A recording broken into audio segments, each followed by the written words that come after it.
और option chain में देखें तो देखिए यह जो स्ट्राइक प्राइस है 25,800 1,36,00,000, 25,900 1,42,00,000 और 26,000 2 करोड़। तो अभी हमारे लिए यह रजिस्टेंस है जो कि एक मजबूत रजिस्टेंस है। यह तीनों हमारे लिए रजिस्टेंस है और तीनों पर एक अच्छा सेलर ने अपना दबदबा बना के रखा है तीनों स्ट्राइक प्राइस पे।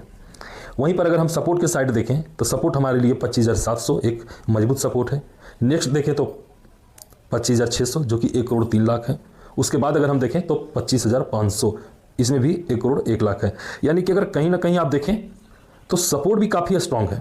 इससे ऐसा होता है कि बाज़ार में अगर रजिस्टेंस बाज़ार में ऐसा होता है कि सपोर्ट और रजिस्टेंस अगर दोनों मजबूती में हो और दोनों में बहुत ज़्यादा भिड़ंत हो मजबूती के साथ, तो बाजार आपको साइडवेज देखने को मिलेगा। तो आज तो आपको बाजार में 100-150 पॉइंट का मूव दिखा होगा नीचे ऊपर, लेकिन कल के डेट में होना हो बाजार आपको एक साइडवेज दिखेगा 50 पॉइंट 60 पॉइंट 70 पॉइंट, इससे ज़्यादा नहीं जाएगा। इसके अंदर ही बाजार होना चाहिए। वहीं अगर आप इस स्ट्राइक प्राइस को देखें 25,800 तो इस पर भी 77 लाख है जो कि यह भी एक सपोर्ट की तरह काम कर रहा है। और होना हो बाजार अगर अभी 25,763 है तो यह सपोर्ट में बदल भी गया होगा, क्योंकि सपोर्ट 25,800 का जो डाइवर्जन है वह 25,775 के आसपास का जोन है। तो आप इस तरह से समझ सकते हैं कल के लिए हमारा मूव यही होगा।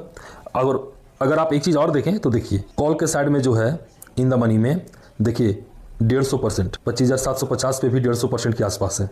तो अगर इतना बिकवाली हो रहा है तो आप एक चीज़ समझिए कि कॉल के जो सेलर है वो अभी कंफ्यूज है, क्योंकि यहाँ तेजी से तो बढ़ रहा है लेकिन पॉइंट यहाँ पे कम है और इधर पॉइंट बहुत ज़्यादा है और धीरे धीरे इधर से सेलर भाग रहा है। अगर दोनों में अगर तुलना आप करें तो पुट साइड का ज़्यादा है। तो हमारे हिसाब से ऐसा लगता है क्योंकि इधर का भाग रहा है तो कल आपको और भी यहाँ घटते हुए दिखेगा, और इधर का सेल कर रहा है या थोड़ा सोच रहा है कि बाजार होना हो बुल हो जाएगा, कहीं ज़्यादा मुझे लॉस ना हो जाए, इसलिए सेलर लोग इधर कम सेल कर रहे हैं। तो परसेंटेज में आपको ज़्यादा दिख रहा होगा, लेकिन दोनों में अगर आप देखें तो हमें ऐसा अनुमान लगता है कि दोनों में बराबर का टक्कर चल रहा है इन द मनी में। तो बाजार जो है सो कल हो ना हो आपको साइडवेज ही दिखना चाहिए। नेक्स्ट अगर देखें कि बाजार में अगर थोड़ा सा भी यहाँ से तेजी आता है तो अगर 26,000 के लेवल को अगर क्रॉस करता है तो बाजार में आपको एक भयानक तेजी दिख सकता है। और एक चीज आप समझिए कि बाजार में अगर सेलिंग आता है तो बता के आता है, आपके सामने बाजार सेल होगा बाजार नीचे जाएगा, लेकिन जब बाजार जब ऊपर जाता है ना तो आपके पास हिम्मत नहीं होगा कि उस बाजार की तेजी में आप भी सफर कर सके, आपके पास इतना हिम्मत नहीं होगा। तो आप मौके की तलाश में रहिए, क्योंकि कहीं हो ना हो बाजार अगले 2 से 3 महीने में आपको 4-5 हजार पॉइंट का भी मूव दिखा सकता है। कोई बड़ी बात नहीं है। बाजार को अगर मूव दिखाना होगा तो एक दिन में 1-1 हजार पॉइंट का मूव दिखा देगा। तो आप इस चीज को समझे और इस पर नजर बना के रखें। अगर आपको यह एनालिसिस पसंद आया होगा तो आप हमारे चैनल को जरूर सब्सक्राइब करें